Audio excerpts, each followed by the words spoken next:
sometimes, having these side conversations, talking about anything that happened in their life, does actually end up circling back to something productive. And when it does, I find that to be more motivational than just telling them what to do. Yeah. Because then it's something they can relate to more.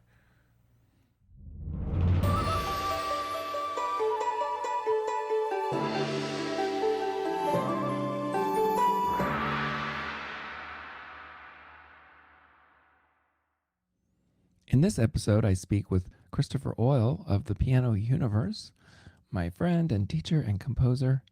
We talk about a lot of things, actually. It's a very inspiring conversation on creativity, teaching composition, new ways to think about improv and scales, and certain ways of interacting with students that balances a structured approach with some spontaneity and tangents in the lesson in order to keep the students' interest and make them feel important. I know you will enjoy this. Welcome to the Piano Sensei Way. I'm your host, Clinton Pratt, and I'm here to help you master the art of running a successful piano teaching studio. I'd like to welcome our guest, Christopher Oill. I'm really happy to have him. We're good friends, and maybe we'll talk about our how we met and our history and whatever. But first, Chris, just tell everybody where you live and what you do. Yeah. And hi, thanks for having me, Clinton. And yeah, I live in Arizona, in Chandler to be specific, and I do a lot. But I guess you could, if you want to boil it down to a few things. I have my own studio. I teach mostly one-on-one lessons, though I am trying to get more into group stuff.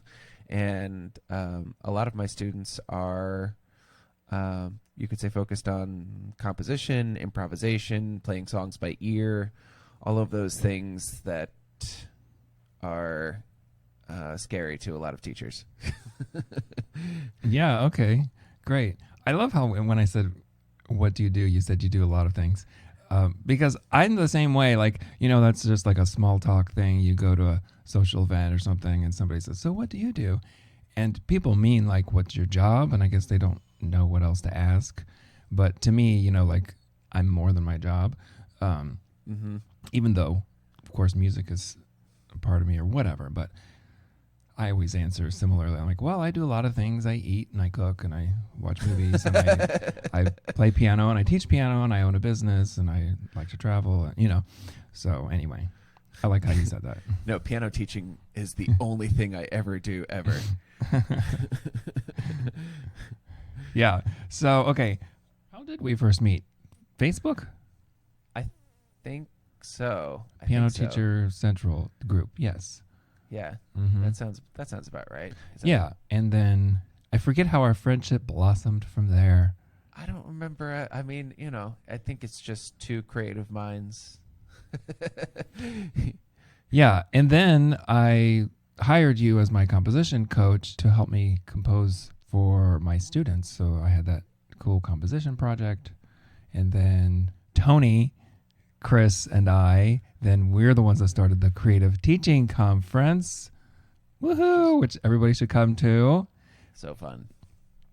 So yeah, we do all these kinds of things in improv and composition and talk about creative ways of teaching, blah, blah, blah. But yeah, so then we did that summer of 2022. So it'll happen again July 2024. And then we also co-presented at MTNA in Reno on composition crash course. Yeah, anyway, we go way back. So far back, we don't even remember how far back. Right. When did you start composing? Or even do you know when you did, or was it just like a gradual thing? Well, the first, I know I started, I started playing piano in middle school at some point, and then I think I've always kind of dabbled a little bit, but I think the first real composition I can remember writing was probably I want to say like 8th or ninth grade or something like that, and it definitely by no means was a masterpiece, Mm-hmm. but I think I was at the time really proud of what I had written. It was some it was some kind of etude like thing. Yeah, I think that was by the time I had been playing for a while. It went something like.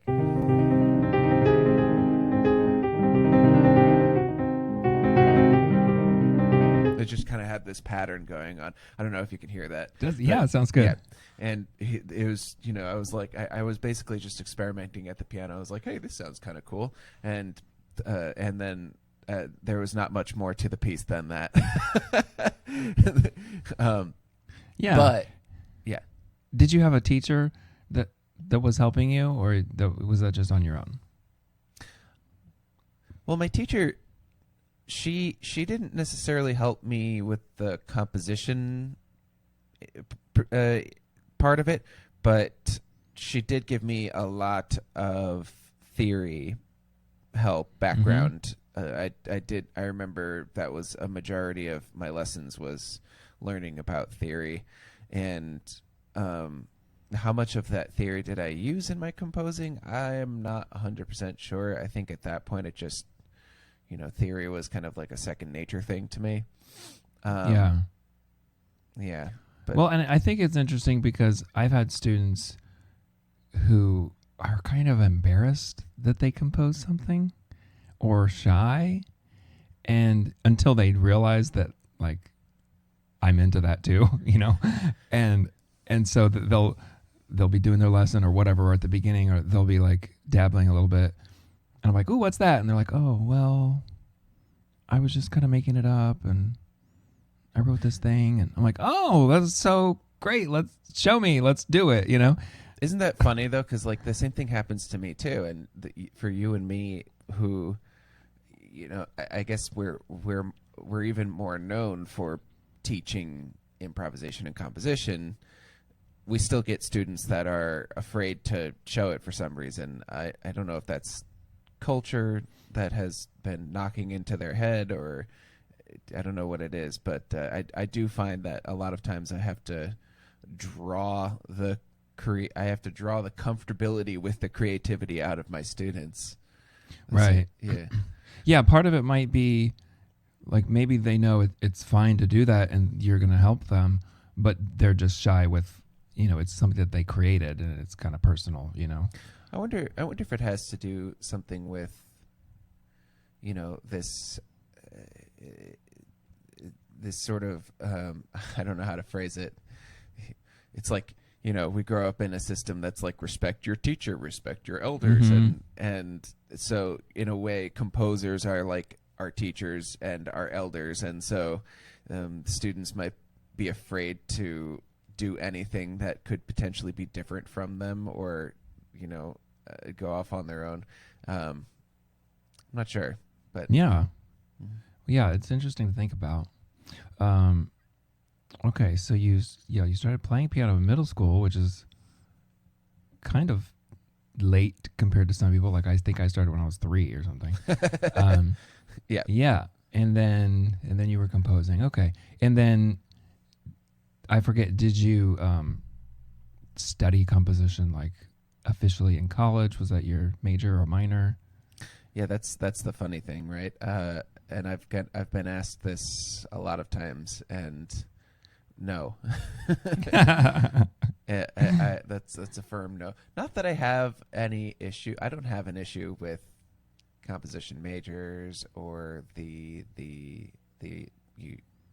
academia. I don't have any issue Mm-hmm. with the programs or anything like that. It's just personally, I feel like it's not my cup of tea. Speaking of as you're drinking a cup of tea, it was not pun intended. But the my experience with seeing composition courses, and maybe I have this wrong, but this is just what from my observation. I see that composition in academia is I don't know how to say it. It's they try to encourage their students to be, you could say, different, right? And try new things and all that kind of thing. And I'm okay with writing music that is more, safe and commercial in nature. And I think there are programs out there that are for commercial music, but not where necessarily I want it to go. So anyways, no, I just I took a different route. I studied piano performance, music education, all those kinds of things, which to me was like the back entrance to it, because really I wanted to compose things that were for piano solo or for music education related. And so I felt it, for my situation, I felt it better to learn more about how to play piano or what students need, and then I could write pieces based on those concepts or those techniques and all of that. It felt more like the correct path. Yeah. So I guess it was just natural for you to teach composition or include that in your lessons when you started teaching, right? Yeah, because it's something I I don't know exactly. I mean, I've always attracted, create. I was a little bit of a rebel student, rebel kid, and not that my teachers didn't like me, but I gave them a hard time sometimes, and I always did thing like when I was taking voice lessons, my voice teacher would always reprimand me for singing in different styles, jazz and pop and all of that, because he's like, oh, it's hurting your voice, you should only use your voice healthily with classical music. And I'm like, meh, it's fine. Or same thing with piano. Like, some of my piano teachers were like, if you have any free time, you should put all of your free time into the practicing. You shouldn't be bothering with all these extracurricular activities. Meh. And I think because my philosophy, the way that my brain works, is like everything, all life experiences contribute to your creativity at the piano. And so as long as you are able to make those connections, so I don't know, I live your life. If I'm going to compose a piece and I want to write about a piece that's about going to the carnival, how am I going to write a piece about going to the carnival if I've never been to the carnival? Mm-hmm. So how and so were those extra things that I was doing, extracurriculars, were they really a waste of time? Right. So Right. Yeah, and even composition aside, like just playing music, you have your interpretation and your life experience that goes into it, right? Like, I might be learning a slow movement of a Beethoven sonata or something, and it makes me feel a certain way, which reminds me of when I was in a certain place with certain people, and then I have those emotions, and then that helps me play it even a different way, right? Like, everything's affected by everything. So even if you're not composing a piece, like, it's music is still, what's the word? I don't know. All encompassing, yeah. Universal, yeah. One of those were worldly. One of those universal, words. Universal piano universe. Yes. It's like I meant it's like the name means something, right? Yeah. Actually, I was thinking about that because you're Piano Universe and I'm Piano Sensei, and it's like yours includes everything and mine's like the master or the god of everything, and so between us two, like, we have everything. We're everything. We got the universe, we got the Sensei. Hey, well, I've got the setting, you've got the main character, right? Right. Do you want to connect with other teachers in person? Do you want to learn new teaching strategies and explore outside the box approaches? Join us at the Creative Teaching Conference a radical retreat to recharge and reinvigorate your teaching. This unique conference was started by me and my two friends and colleagues, Christopher Oill and Tony Parlapiano, back in the summer of 2022. All three of us had so many ideas we wanted to share, but instead of trying to get selected for an MTNA or NCKP conference, we created our own event. We each present a few workshops, but we also have guest presenters as well. Topics include improvisation, composition, student-led learning. You'll experience inspiring workshops on creative teaching strategies and creative performance ideas. Learn about different ways to structure lessons, such as online groups, memberships, and subscription models. We eat meals together and plan social time so you can connect with teachers from all over the country, forming new musical friendships that will last a lifetime. Mark your calendars for July 7 to 9, 2024 in Cincinnati, Ohio. Check out creativeteachingconference.com for more info. I don't even know what the main topic of this episode is going to be. I just knew that it'd be interesting to talk to you. So originally I was thinking, hey, let's talk about composition. But I mean, you've got interesting philosophies and perspectives too. So, and this is how our conversations generally go too. This is the nature of creativity in general, isn't it? It's just you let the mind wander where the mind wants to wander. And you happen to, it's a messy process sometimes, and you stumble onto interesting ideas just by means of like, ooh, what's this? Ooh, what's this? Yeah, that's interesting. And I wonder, maybe you could talk about how that applies to your lessons. Like how much do you let it wander, off of the lesson plan, or do you even have a lesson plan, or, you know what I mean?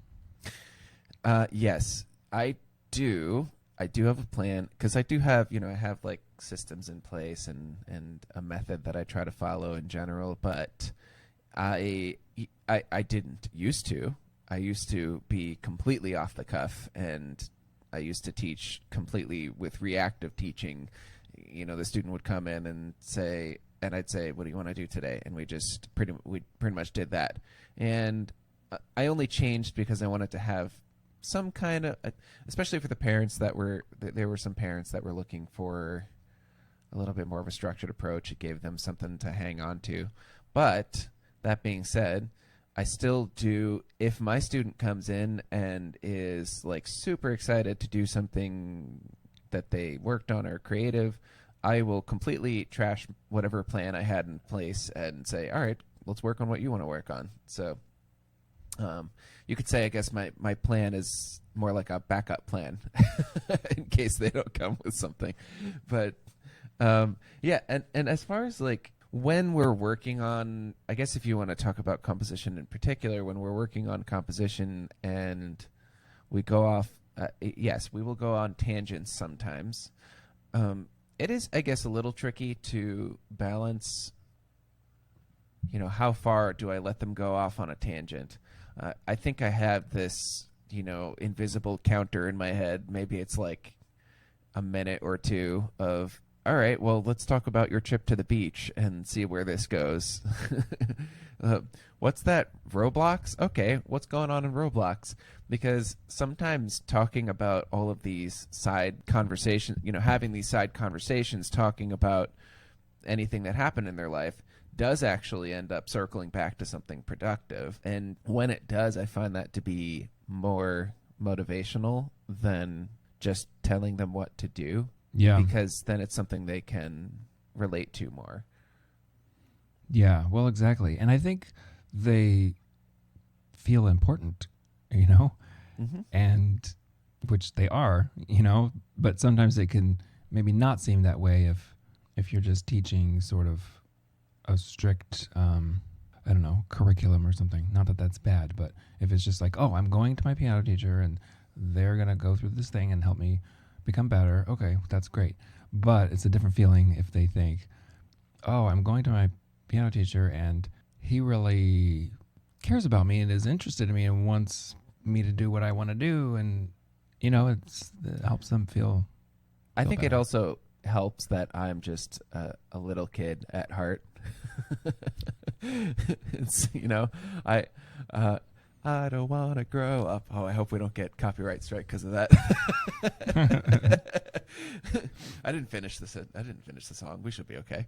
So, what's the rule? It's like you're allowed to have how many seconds of a song before something? Yeah, I don't know, or is it a percentage? Yeah, So, I don't know. Well, that's anyways, but yeah, I'm the same way. I feel like a kid at heart, and actually, I think it helps adult students too. I don't know if you teach adult students, but because sometimes they get all, I don't know, just overanalyzing and just too serious. Like, come on, Yeah. I think it helps just like, no, let's just have fun. Let's be more childlike. Yeah, and even just casual conversation in general. It's oddly, looking at it from a textbook perspective. I think it would appear to be counterproductive, but that casual conversation eases up the environment. It makes them more relaxed, more willing to receive instruction, and whereas when you kind of just put up this cold barrier of teacher-student relationship and nothing else, there might be some barriers on their end too, as far as like, well, I'm not really willing to do that kind of thing. I know I'm more willing to do things with my friends than I am with my teachers. Like, obviously, there's got to be some level of professional relationship there, but I don't know. It's a spectrum. Right. So how many of your students do some sort of composition in their lessons with you? Like, is it pretty much everybody? And or do you have some students that's all you do? It is pretty much everybody. There is a couple of students still that, generally speaking, more of the older students, like adult students, that are a little more resistant to doing creative things. Just, I think, because they tend to come to lessons, with a more of an attitude of like, well, I heard these songs, these pieces, and I want to play these pieces. So they know what they want, and it's not composition. I will still do some of that with them because, after a few lessons, I'm able to convince them why it's important and those kinds of things. But it's definitely not the focus with the adult students. Now, that being said, yeah, I do have a few students where composition is like the only thing that we do. There's one student I had a couple days ago who he, that's all he wants to do is work on his composition, and he's very good at it too. And he right now he's on you could say a Baroque kick. He loves to write things that sound, let's say, late Baroque, early classical, and he's good at it too. And he's writing a suite right now. He writes very well, but he's one of those students that doesn't. He can write a whole bunch of things, but he has no idea what to call it, or he doesn't quite understand why it works. So a lot of our lessons is just like, hey, do you know what this is? This is what you're doing. This is a secondary dominant chord. Isn't that cool? You're doing something that like a lot of famous composers did. So it's like labeling, and the one thing that I do find with him in particular is that he seems to be a little more focused on just composing, and so I have to remind him like, hey, this is a piano piece too. We've got to be expressive when you're performing it, and so it was It was an interesting lesson because we sort of dove into the fact that the interpretation is part of the composition. So, in other words, bringing back to regular piano students, like you said, basically, when we're performing regular pieces, life can still affect how you play that piece, right? And so in my head, the interpretation, how you play that, is like still in a way kind of like composing, because you're changing the piece. You're changing parts of the piece. Yeah, and it's interesting that you were talking about analyzing his piece with him sort of after he composed it, because I think a lot of people think composers, Have to know theory. yeah, like, oh, I'm going to start in this key, and then I'm going to go to a secondary dominant, and tonicize this and modulate here, and I'm going to have an ABA form and all this stuff, right? But really, like, the theory is the analyzing of what was done after the fact, like, right? Like, we're trying to figure out, oh, I wonder why that works, and that sounds so cool. Oh, because it was like an ABA, or it went to this other key, or that was a surprise because it was, 3 slots over in the circle of fifths or something. Mm-hmm. Yeah. What you said is, you said something that I say a lot, which is basically like music theorists label what composers already have done.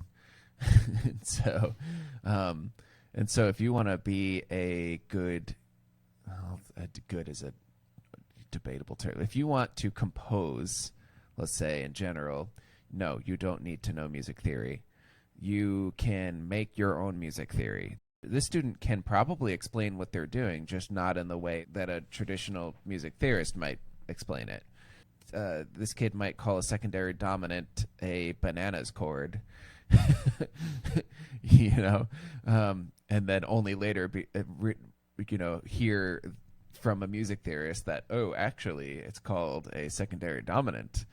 And so composers just make their own ways of understanding and remembering certain sound tropes or you know what I mean? Yeah. And I had this conversation with a student the other day. We were doing the melodic minor scale, and I asked him, what do you think came first, the scale or music? And he's like, well, I guess music. And I was like, yeah, because it's not like somebody made up a scale and then, oh, now we use that to write music, right? It's like we say, oh, this is a melodic minor scale. We raise on the way up and lower on the way back down because that tends to be what happens in music in a minor key, right? So we're just creating the scale out of what was already written. It makes me wonder. I always think back. I'm like, when was the first time someone sang 2 pitches and decided, hey, that sounds pretty good together? Scales is something I have been thinking a lot about, speaking of. And it's actually it's a term that personally, at least in the current time of my teaching career life, I'm trying to get rid of that. Well, not get rid of, but I'm trying to, I don't know how to say this. I'm trying to give scale a little bit of a different definition, because I think that the way that I want my students to understand scales is not the way that is currently taught. I actually now am trying to more consistently call it key sets, as in like a set of keys. And what I'll tell my students is something like, okay, I'd like you to play me a key set with 2 sharps. And so they'll, the 2 most common sharps, by this point, they understand, like, okay, when I say 2 sharps, I mean F sharp and C sharp. And now I won't say D major. Now, right. if I wanted to say D major scale, what I would probably say instead is like, hey, play me a key set with 2 sharps, and let's make the tonic D. Yeah. And so, right.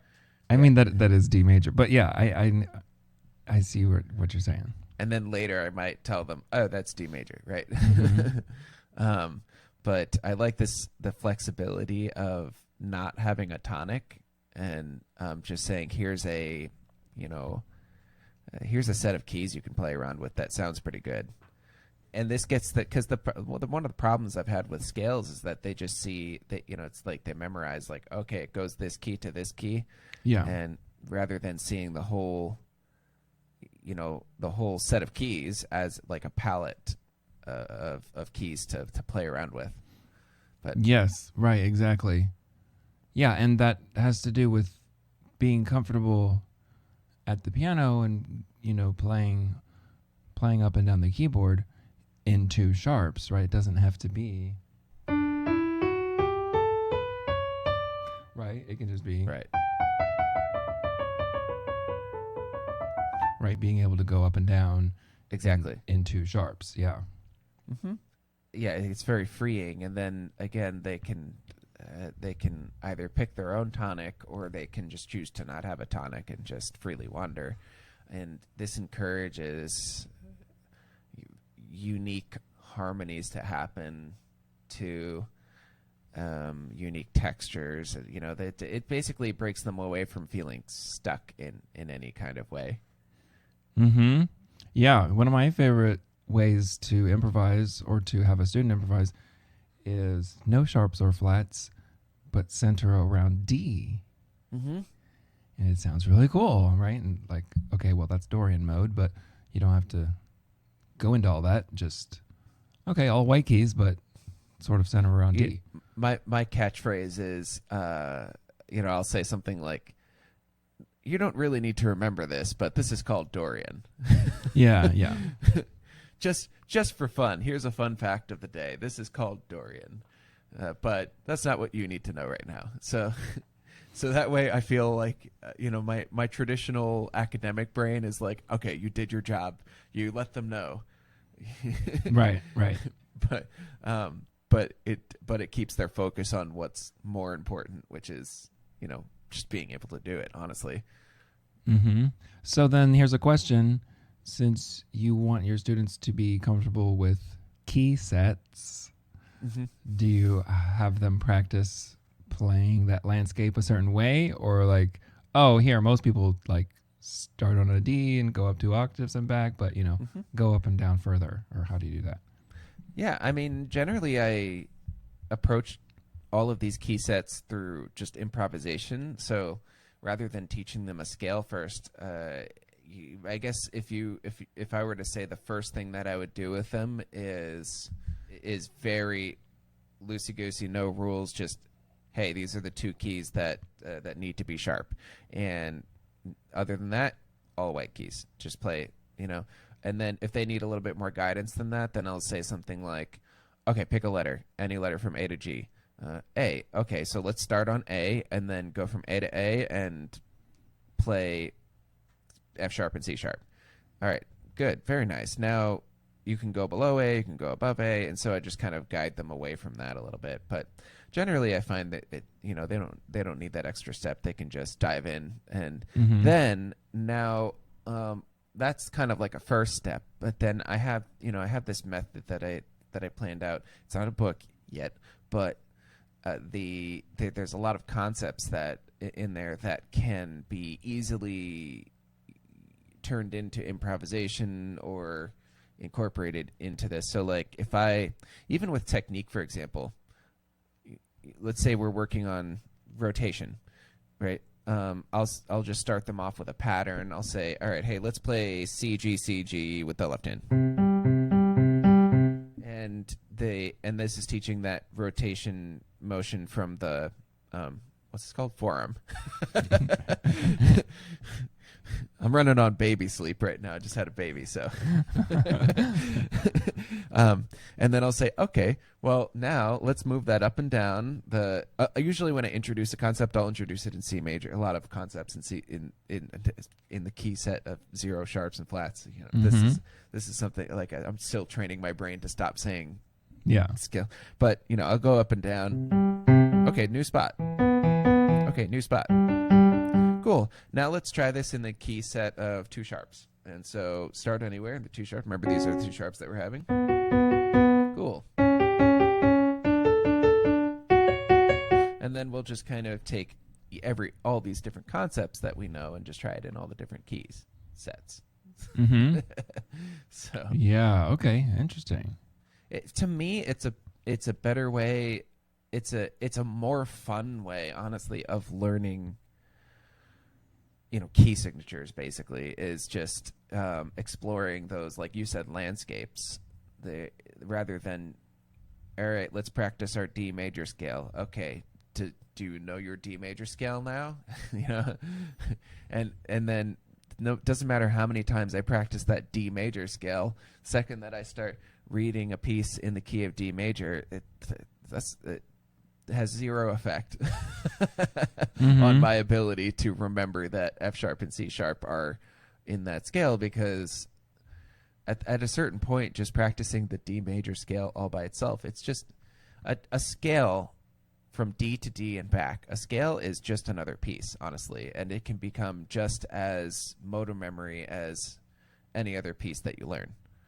So, when you just practice a scale, are you really learning the key signature, or are you just letting your fingers take the wheel and, remembering a feeling? Yeah. I judged a festival once. Festival. I don't know why I call it a festival. A carnival. I judged a carnival. And it was interesting because the students were supposed to play two pieces and they had to also play scales, but it had to be the scale of the key of their piece. So I thought that was interesting. So they played, A2 and D minor, and then they played D minor scale, and they played the piece. I thought that was interesting. Like, maybe that's helpful. Somewhat, yes. But, going with the same idea is, wouldn't it be cool if one of the requirements was to improvise in that key signature, not just play a scale? To show, because that to me would show a true understanding of where I'm going, the true understanding of what that key signature is made of, essentially. I'm very interested in that because, I love doing improv and teaching improv. How would you know if they were improvising versus playing something? I practiced this. I practiced playing something in D minor. Well, you could, if it as a judge, you could, or there could be, whoever's organizing the carnival can create a certain, a couple of improvisation always works better when you have, at least for students, it always works better when you have preset rules or guidelines or boundaries, right? So as the judge, you can, or the coordinator for the competition, you can probably create like a list of, 5 to 10 guidelines to choose from, and so that way the student might, maybe you don't tell the teachers like what the guidelines are going to be, so it's a surprise to them. And yeah, that's a good idea. I in the achievement program for my studio, which I'll have an episode on that, or maybe it already happened. I don't know, because the timeline is ebbs and flows. One of the criteria is improv, but right now it's not really structured. It's just, hey, as long as you tried something, you get the points. But I would like to formulate something like you're saying, like, okay, 2 sharps, triple meter accompaniment in one hand and a melody in the other hand, or something, right? Yeah. Or 2 independent lines, or just a single melody. In my achievement system, it's the improv, that there is like an improv portion like that too, and it's kind of similar to what I was saying before, which is like, in order to get a point for that, you have to, how in more traditional systems it's like, okay, at level 1 you have to play your C major, F major, and G major scales, 1 octave, that kind of thing, right? In my achievement system, it's, you have to demonstrate one Piano Universe method concept in all of the known key sets, so, and actually right now the first key set that I make a requirement for them to know is actually the whole tone scale. The whole tone set, yeah. Which one? There's 2. It's funny because it's like both of them. Okay. So it's funny because I've been playing for how many? I don't know, playing for probably 20 something years, and all 20 all 20 years I've said scale, and so only within the last like year or two, like I started saying key set, and so now it's just it's a battle in my brain to every time I think of that I to change the terminology. But yeah, so that's the first one that I do, and I was talking. I think I really was a little unsure of the idea at first, but the whole tone sets they're simple. They're very simple when on the keyboard they are, right. Mm-hmm. On staff paper not so much, but that's okay because I'm not really my approach isn't, you could say, really reading based. If we do get into reading eventually, but it's not the main thing, So and also I remember I was talking to Tony Parlo Piano, and I know that he does something very similar too with he has a different name for it. What's it called? Red track, blue track. And which is the same thing essentially. He teaches, one of the first things he teaches to his students is the whole tone sets, and but I remember his reasoning is something more like I'm probably gonna explain it poorly here, but I believe it has something to do. It's like because major scales are made up of a portion of a whole tone scale and a portion of the other whole tone scale. I think that's kind of what his reasoning was, and so, but which is very similar to kind of what I had in mind too, but yeah. Anyways, I guess my point here is there is a way to structure and level your teaching of improvisation. Yeah. Long story short. Yeah, no, that's good. Well, definitely need to have you back. Hopefully you can be a repeat guest because I've already got other topics. So the achievement system, your method, which obviously those are related, but that would be two different topics maybe? I don't know. Yeah, they are related but very different. One's about concepts and one's about goals. Oh, okay, good. Yeah, and then maybe even to talk more about composition and whatnot. Anyway, yeah, so we'll wrap it up. This has been a fun conversation, so thanks for joining us, Chris, and tell people where they can find you besides going to Chandler, Arizona. You can go to oillpianouniverse.com. That's Oill with two L's, OILL, pianouniverse.com. Unfortunately, Piano Universe .com is taken by someone else. Or one day I'll take it back. But yeah, and on there you can find more information about lessons and coaching and compositions, and I have some free resources on there too. It's fun. It's a good time. All right. Well, thanks for joining us. And thanks for having me. To everybody, this has been another episode of The Piano Sensei Way. Take care.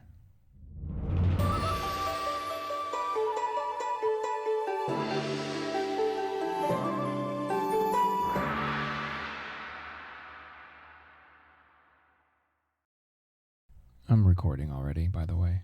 I see. I've got my tea. I thought about making more coffee, I should say, for myself. I've already had my cup of coffee, but I changed my mind. We had a baby like 2 weeks ago, so. Yeah, I know. Congrats. Yeah. So coffee is essential. Yeah. Of course, I'm a tea person, and I know. Green tea, Japan, blah, blah, blah. But this is green tea. It's a matcha latte that I made. And I love it because it has little caffeine, so you get a little, energy or whatever. But it also has sedative properties like L-theanine. So it keeps you calm. It's very balanced. It's like calm and energy. And so it's really good for me for like focus, because it's like energy, but I'm not like. Yeah, I live for chaos, so. Just kidding. Of course. I know. I thought we could talk about, well, really we can talk about anything, and we could go on forever, and this could be multiple, episodes or whatever. But maybe composition? I don't know. What do you think? I mean, yeah, we could, because, we've obviously had many interactions, and, so composition, sure, why not? Yeah, we'll just start talking about it. And actually, since I'm recording now, like this might even just be in the podcast, because just these things about what you just said, like what should we talk about? How would teachers benefit? Blah blah blah. I don't know. We'll just roll with it. Okay. I'm gonna take you out, and then I'll do a little 10-second welcome, and then I'll bring you in and ask you to identify yourself. I am the killer. It was me. Okay. 1 sec.